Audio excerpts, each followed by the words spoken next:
Hello नमस्कार दर्शकों, झनक सीरियल में आप सभी का स्वागत है। आज के एपिसोड में जहाँ पे हम देखते हैं कि अर्शी जो होती है वो बोलती है कि वो अब इस घर में नहीं रहना चाहती और निम्मी से उसकी बहस हो जाती है, जहाँ पे निम्मी बोलती है कि आप भी तो दादा को धोखा ही दे रहे हो। तभी यहाँ पे अर्शी बोलती हो रियली। तभी वहाँ पे वो शुभो से बोलती है मेरा इस घर में कोई भी नहीं है, मैं इस घर में नहीं रह सकती। शुभो बोलता है ऐसा क्यों बोल रहे हो, हम लोग तो तुम्हें प्यार करते हैं। मीनू बोलती तुम ये घर छोड़ के जाओगी कहाँ अर्शी, अपने मम्मी पापा के घर पे।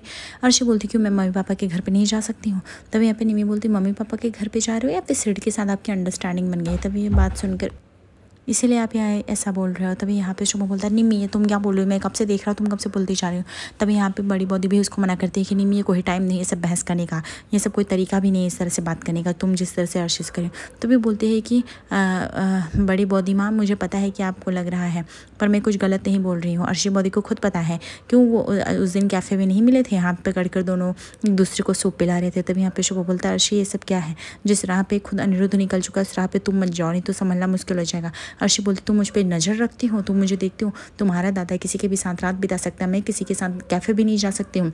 तभी यहाँ पे निम्मी बोलती जाइए कैफ़े, लेकिन आप मना क्यों कर रहे, डिनाई करिए। दादा का तो जो है सब सामने है, लेकिन आप तो डिनाई करती रहती है हर बात पे। और दादा और झनक अगर उनको शादी करनी होती तो कब की कर चुके होते, अब तक आपके साथ नहीं रह रहे होते, लेकिन उन्होंने आज तक ऐसा कभी नहीं किया। मैंने खुद देखा था और मैंने खुद फ़ोटो लिया था, मेरे फ्रेंड्स लोग भी देखे थे, लेकिन मुझे एम्बैरस फील हो रहा था इसलिए मैं खुद वहाँ पे नहीं आई और मैं चली गई।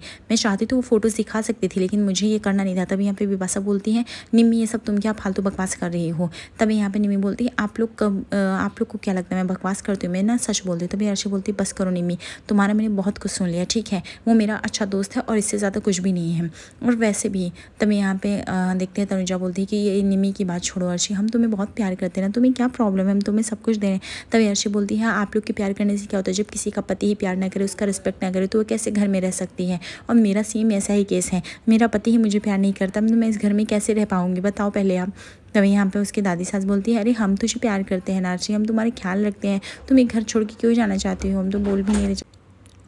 तभी यहाँ पे बड़ी बॉडी बोलती है अर्शी बेटा ये सब छोड़ो, तुम मुझे पता है पहले मैंने झनक पे ध्यान दिया तुम पे नहीं दे पाई, लेकिन इसका मतलब ये नहीं कि मैं तुम्हारा कभी भी बुरा चाही हूँ। तभी विपाशा बोलती है आप ये कैसे समझेंगी माँ, आपको तो हमेशा बाबा इतने अच्छे पति मिले हैं इसलिए आपका सब कुछ सेट रहा है। हमेशा बाबा को आपने अपने पल्लों में बांध के रखा है, आपने बोला उठो तो बाबा उठ गए, आपने बोला बैठो तो बैठ गए। सबके नसीब में ऐसा पति नहीं होता है ना जैसे बाबा आपको मिले हैं, आपके इशारों पर नाचने वाले। सबके पति ऐसे होते तो कौन सी बात ही होती। तभी यहाँ पे बॉडी बोलती है अच्छा ये बात है, अगर ऐसी बात है तब तो हम कभी भी कह सकते हैं कि लाल का तुम्हारा रिश्ता तो बिल्कुल भी ठीक नहीं है, लाल तो दूसरी शादी कभी भी कर सकता है। तभी विपाशा बोलती है माँ ये क्या बोल रही। बॉडी बोलती है क्यों, मैंने गलत बोल दिया विपाशा, जब तुम बोल रही थी तो सब सही था, मैंने कभी बांध के नहीं रखा। अगर पति पत्नी के रिश्ते में रिस्पेक्ट रहे तो कोई भी बड़ी से बड़ी दीवार उसे नहीं हिला सकती है। और मेरे और तुम्हारे बाबा के बीच में रिस्पेक्ट है और तुम्हारे और लाल के बीच में झूठ और फरेब है, तुम शायद भूल रही हो। और अर्शी और अनिरुद्ध के बीच में प्यार नहीं है, इन सब बातों का मायने रखना बहुत ज़रूरी है। जब दोनों के बीच रिस्पेक्ट होता है तो कुछ भी हो सकता है। तभी हम देखते हैं यहाँ पे विनायक बोलता है सृष्टि पहले तुम मुझे बात बताओ, तुम्हारे दिमाग में चल क्या रहा है, मुझे जानना है तुम अर्शी के लिए लेके क्या प्लान सजा रही हो। और वो लड़का है कौन जिससे तुम इतने इंटरेक्ट हो रही हो, हॉस्पिटल में बुला रही हो, अर्शी से मिलवा रही हो, कौन है वो, बुके लेके आता है मिलता है अर्शी की पूरी फैमिली के सामने, वो लोग क्या सोच रहे होंगे तुम्हें पता भी है। सृष्टि बोलती हो रियली तुम्हें ऐसा सच में लगता है, जब अनिरुद्ध मेरा दामाद उसको धोखा दे रहा था तब उसकी फैमिली नहीं सोच रही थी एटलीस्ट वो बुके लाने में क्या हर्ज है। तभी विनायक बोलता है मैं बुके की बात नहीं कर रहा हूँ, बुके लाना फिर जाके बैठना घंटों बातें करना और फिर उसके ही पति को ब्लेम करना ये सब क्या है। तभी यहाँ पे सृष्टि बोलती है लेट मी क्लियर, तुम्हें पता है कितने बड़े अमीर लड़का बेटा है और अगर वो टाइम निकाल के आ रहा है वो अर्शी का अच्छा दोस्त है और कोई दोस्त क्यों नहीं मिले जा सकता। और आप लोग उस फैमिली की तो बात मत ही करो, वो फैमिली पूरी सर्कस है, ये बात आपको भी अच्छे से पता है, नाटक करने में नंबर 1 है, खुद के बेटे की गलतियां छिपा रहे हैं। और मेरी बेटी किसी से बात भी ना करे, उनका बेटा किसी लड़की के साथ लिविंग में भी रह सकता है।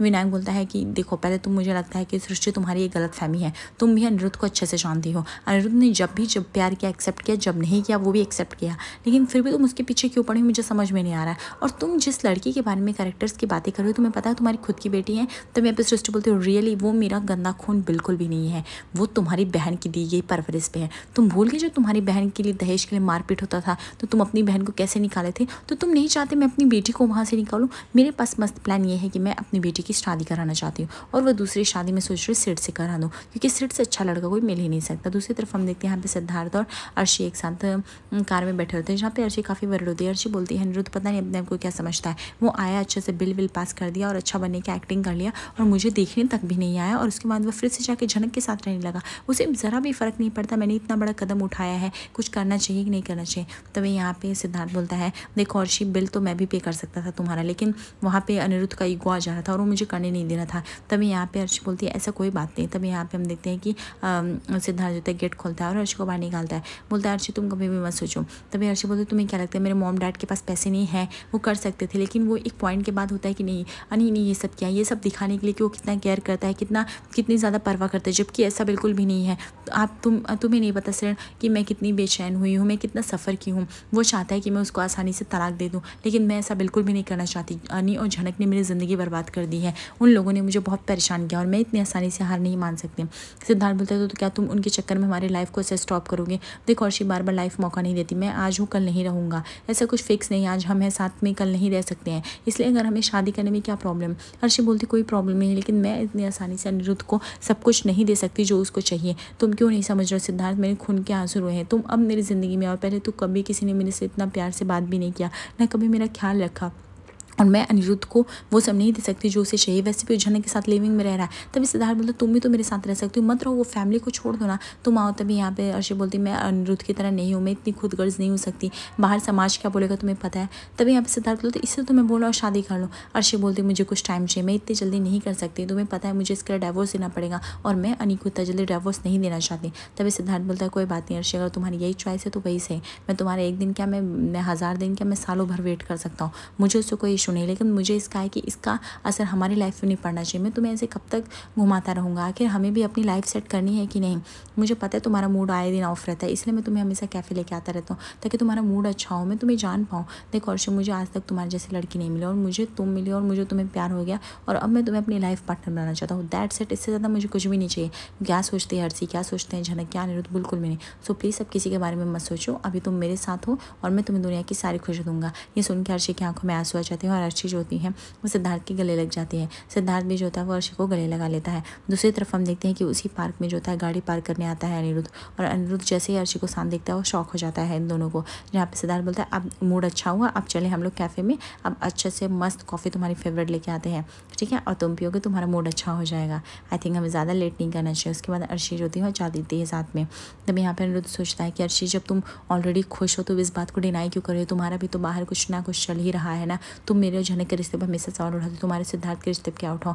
वैसे मैं खुश हूँ, लेकिन तुम बस मुझे और झनक को आज़ाद कर दो, मुझे कुछ नहीं चाहिए। तभी हम देखते हैं कि अनिरुद्ध काफ़ी खुश हो जाता है और वह शाम को घर लौटता है और जाके वह झनक को पकड़ लेता है, जहाँ पे झनक पूरी तरह से डर जाती है। बोलती सर जी आप हो, मेरी तो पूरी सांस ही अटक गई थी, आपको पता है ना बीते दिन मेरे साथ ऐसा हुआ है कि मुझे बहुत डर लगता है कि कुछ भी हो सकता है मेरे साथ। अनिरुद्ध बोलता है अरे झनक नहीं, तुम्हें डरने की कोई ज़रूरत नहीं, तुम्हें पता है ना कि मैं तुम्हारे साथ हूँ, तुम्हें कुछ भी नहीं हो सकता। वैसे आज मैं बहुत खुश हूँ। तो फिर झनक बोलती क्यों, क्या खुशी है, आप मुझे बताओगे भी? अनिरुद्ध बोलता है हाँ मैं बताता हूँ। तभी झनक बोलती नहीं पहले आप बैठिए, कुछ खाना खाइए, आपने खाना भी नहीं खाया और ये सब क्या चालू हो गया है? बैठो, मैं आपके लिए कुछ जूस लाई हूँ, बहुत ही हेल्दी जूस बनाया हूँ मैंने, हल्दी वल्दी सब डाल के मस्त बनाया हुआ है, अभी आप पियोगे तो अच्छा लगेगा। तभी यहाँ पे अनिरुद्ध बोलता है मुझे बिल्कुल भी नहीं पसंद झनक है। तभी झनक बोलती क्या सब कुछ पसंद के लिए ही पिया जाता है, सेहत के लिए भी पिया जाता है, अभी आप चुपचाप पियो।